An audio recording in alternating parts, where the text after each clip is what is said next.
25 ans à nouveau, vous direz, ah, ah, un jour, les anciens du lycée Hoche avaient fait venir un jeune homme, il vous a raconté une histoire, il n'en reste rien. Quelle est la science?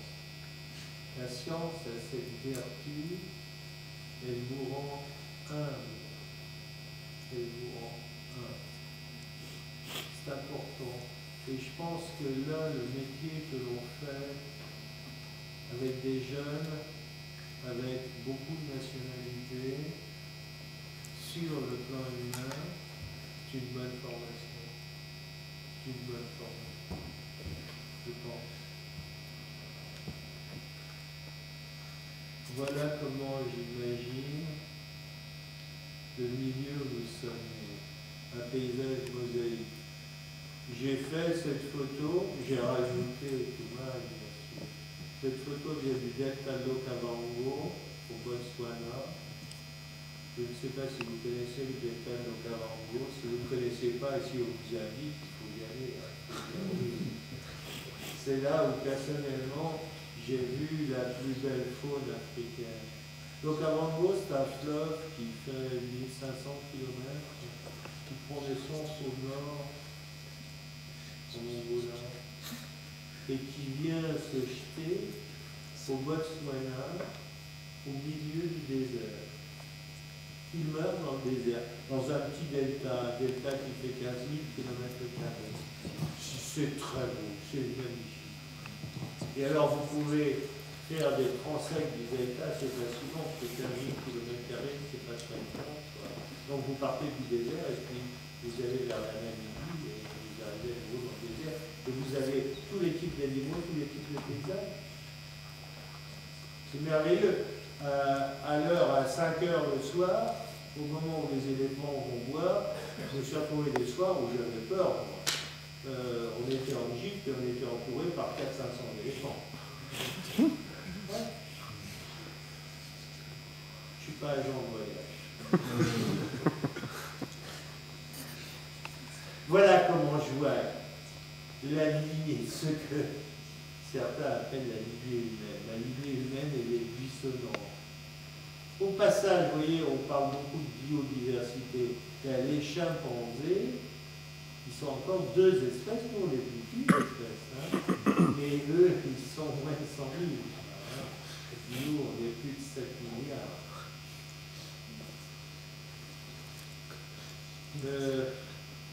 Nous, on est apparu il n'y a pas si longtemps que ça, hein, 200 000 ans à peu près. Et si on regarde, on était avec l'homme de Flores qui a 18 000 ans, et donc on était 2 espèces, et on était avec les Néandertaliens il y a un peu moins de 30 000 ans. Donc à 30 000 ans, on était encore 3 espèces. Bon.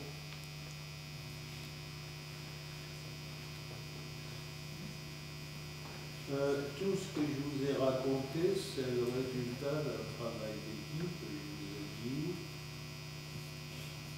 Dans notre domaine, mais dans beaucoup d'autres domaines de sciences, le Graal, c'est de publier dans Nature. Vous savez. Toumaï est très fier d'avoir fait 2 couvertures. Il ne désespère pas d'en faire 2 autres.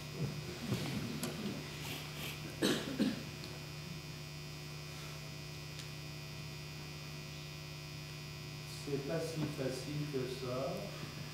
Et vous voyez, j'ai mis ça ici parce que c'est important. Et c'est important pour les gens de mon équipe aussi. Vous voyez, on publie beaucoup dans Nature, Science. Les PNAS sont l'équivalent des comptes rendus à l'Académie des sciences et pour les États-Unis. Et alors, je ne veux pas être médisant, mais il y a quelque chose qui ne va pas. Aux États-Unis, un PNAS, ça a un facteur d'impact qui est 12. Alors, je ne vais pas me mettre à vous expliquer les facteurs d'impact, mais il y a un Argus pour les voitures, il y a un Argus pour les publications. L'Argus pour les publications, c'est le nombre de citations. Alors forcément, quand vous appartenez à une communauté comme la mienne, qui est toute petite, vous ne pouvez pas avoir autant de citations que quand vous faites de la physique quantique ou quand vous êtes phylogéniste moléculaire. C'est évident. Mais regardez, à l'Académie des sciences des États-Unis, le facteur d'impact est 12. À l'Académie des sciences de Paris, le facteur d'impact est 0,5. Nous sommes responsables. Nous sommes responsables de ça. Et vous avez hérité de ça, de notre irresponsabilité. Voilà. Oh, je ne vais pas continuer avec ça. Je vous avais mis ça parce que quand on parle, je voulais terminer avec la 6e extinction. Il y a beaucoup de gens qui parlent de la 6e extinction. Vous avez entendu parler de ça. On est en train de provoquer la 6e extinction. Alors, pour dire qu'on est en train de provoquer la 6e extinction, il faut voir le pourcentage d'espèces qui disparaissent au fur et à mesure. Le problème, c'est qu'on n'a pas inventorié toutes les espèces actuelles. Regardez les chiffres. Entre 3 et 100 millions.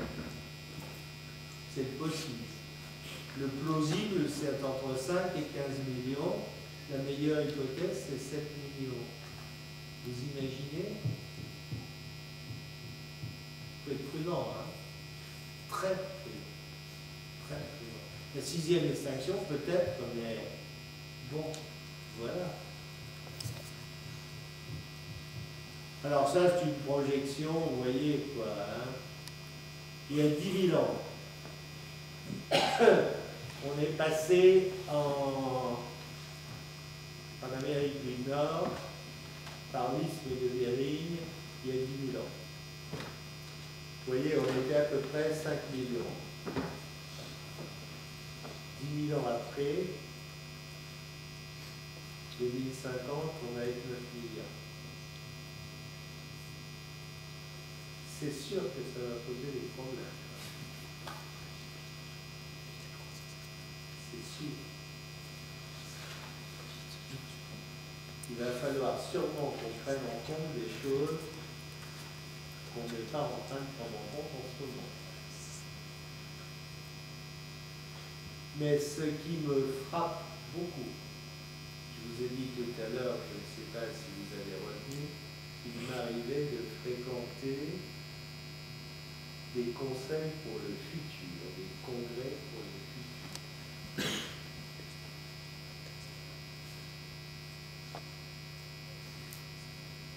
Je pense que dans certains cas, on arrive à des... Si on considère notre planète et la biosphère comme un malade,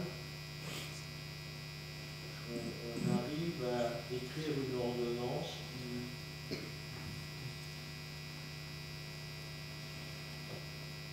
qui est peut-être capable de guérir le malade, ou au moins de rendre stationnaires les problèmes.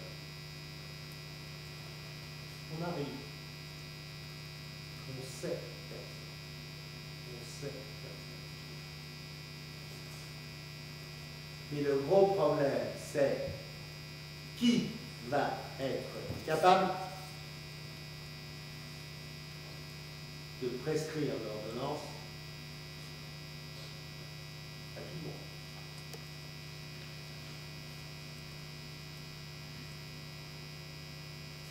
Les astrophysiciens vont répondre.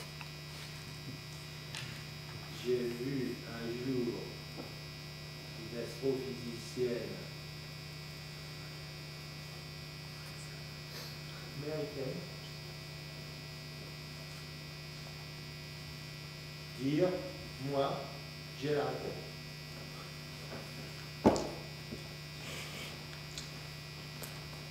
Il s'agit de dire au reste de l'humanité qu'un astéroïde est en train de se diriger vers la Terre. Tout va exploser. Il faut qu'on se mette d'accord, sinon c'est la fin. J'ai peut-être raison. Hein. Mais j'ai vu personne d'autre proposer quelque chose. Alors, néanmoins, je ne suis pas pessimiste. C'est peut-être une déformation professionnelle, mais je crois beaucoup à l'éducation. Je crois que l'éducation a un rôle important, très important à jouer. Je crois que ce sont les enfants qui éduqueront les parents. Oui, c'est pas normal quand vous avez fait 50 ans de désert et que vous voyez des adultes et des enfants se laver les dents en ouvrant le robinet et en laissant le robinet ouvert pendant tout le temps qu'ils se lavent les dents. Parce que là, si vous leur demandez s'ils sont déjà allés dans le désert, la réponse est non. C'est pas la peine de leur demander. Vous avez la réponse. Et ce qu'on ne dit pas assez souvent, c'est qu'à l'heure actuelle, ce qui nous manque le plus sur la Terre, c'est l'eau. C'est l'eau. Le problème actuel, c'est l'eau. C'est l'eau. Je pense que vous qui êtes là, à partir du 3e, 4e, 5e, 6e an, on ne va pas vous laisser quelque chose en très bon état. Mais si on est déjà capable, nous, de vous convaincre qu'il faudra faire de l'éducation, c'est pas mal. Alors, je sais bien que c'est pas facile. Moi, j'ai essayé, avec le temple de la science française, j'ai nommé le CNRS, et dire, voilà, vous allez donner mon nom, je ne vais pas devenir célèbre, tout le monde va m'en vouloir. Mais je m'en fous. Je te garde. Vous allez demander, vous allez obliger chacun de vos chercheurs à aller rencontrer des élèves à l'école primaire, au collège, au lycée, à l'université. Vous allez aller parler avec eux. C'est pas possible d'avoir des collègues qui vous disent c'est du temps perdu. Ils n'ont rien compris. Rien. Rien du tout. Et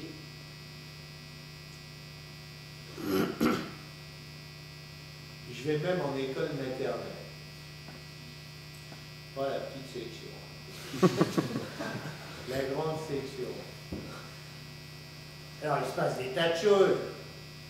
Vous prenez des gamins, et je raconte la même histoire. Hein. Quand je fais un cycle, je raconte la même histoire. J'ai les mêmes images, mais il faut que je prenne des mots différents. Bah, il y a un truc qui se passe à un moment, il y a un blocage. C'est au niveau du collège, quand ils passent en 3 ans. Ils n'ont plus de questions. C'est fini, il n'y a plus de questions. Il n'y a plus de questions. Alors, les enseignants interrogés disent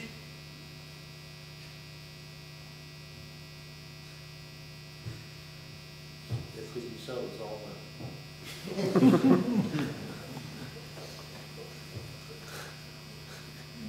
Alors, je ne sais pas où sont les hormones.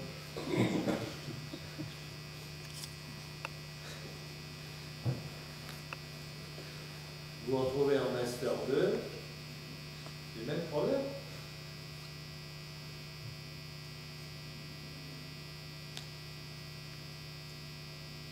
Alors, je ne sais pas ce qu'il faut faire. Je ne sais pas. Cette histoire-là, je vais la raconter en prison aussi. chez les femmes, chez les hommes. Et si on veut apprendre à faire des conférences, la prison, c'est un lieu idéal. Vous avez réussi quand les gens à qui vous parlez ne voient plus les barreaux qu'il y a derrière les fenêtres. Et vous n'y arrivez pas tous les coups. Hein.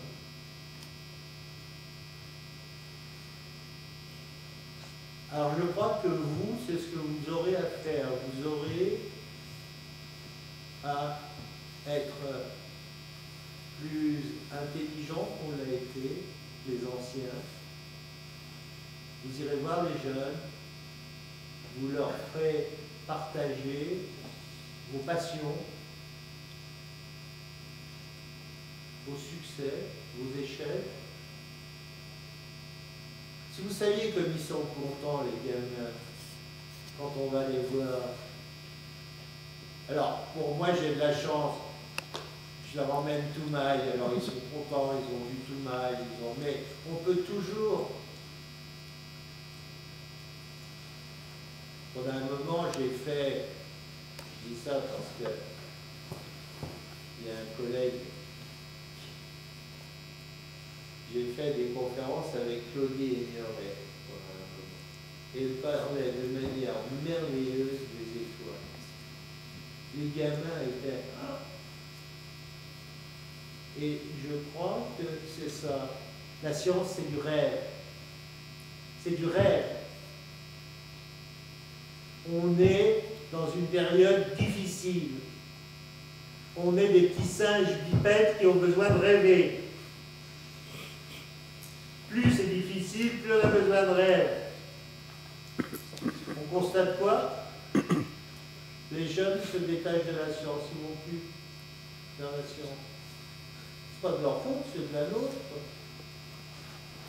C'est de la nôtre.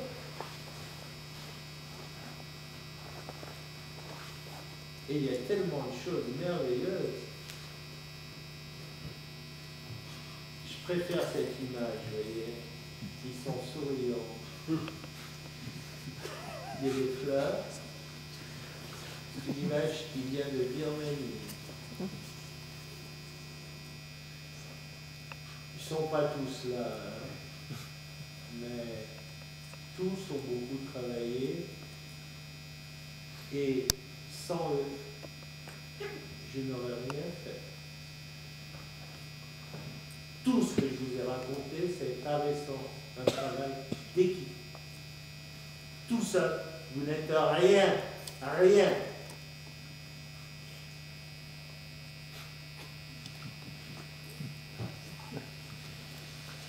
Merci.